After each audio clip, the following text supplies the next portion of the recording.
We have more to learn about variables in Python. Everything you do in this course will include the use of at least one variable, and usually more. Did you know that variables in Python have a type?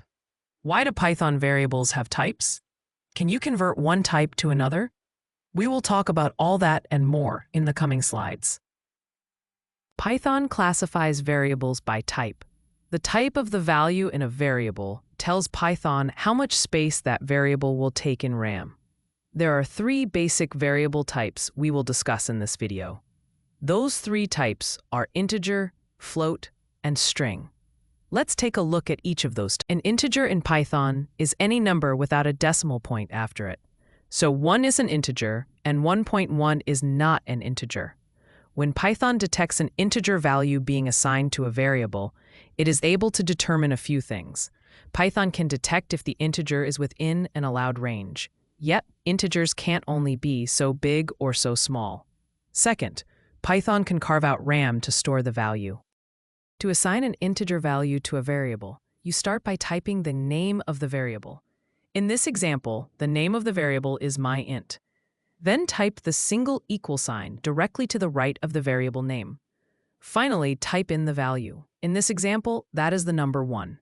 When Python encounters this line in a script, it puts the name of the variable and the value in RAM separately. A float in Python is any number with a decimal after it. For example, 1.1 is a float, while 1 is not. Just like integers, when a variable is assigned a float value, Python can determine if it is within the allowed range and can get enough RAM to store the value. Float values always take up more space in RAM than integer values. But don't worry, we won't be using integers or floats that big. Just like an integer, you assign a float value to a variable by starting with the name. In this example, the name is myFlat. To the right of myFlat, you type a single equal sign. Directly to the right of the single equal sign, you type in the value. In this example, that is 1.1. When Python encounters this line, it will store the name in RAM and then store the float value. A string is a sequence of characters. A string in Python must be surrounded by quotes. We will talk a lot more about strings in the coming slides. For now, just remember that a string must start with a quote. Single or double, it doesn't matter, and must end with the same type of quote.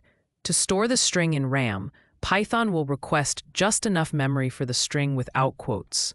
Assigning a string to a variable is just slightly different than an int or float. To assign a string to a variable, you start with the name. In this example, it's myString. To the right of myString, type in a single equal sign. Then type in a quote. In this example, I'm using double quotes. Follow this by a string. Finally, type another double quote. Python stores the variable name and value. Python allows us to convert one type to another using built-in functions. To convert a string to an integer, use the int function. To convert a string to a float, use the float function. To convert an integer or a float to a string, use the str function. We will look more in depth at how this works in the coming slides. Converting a string to an integer is easy using the int function. The int function takes a string argument and returns an integer value. This means inside the parenthesis of the int function, you need to provide either a variable with a string as its value or string in the parenthesis. Int returns an integer value.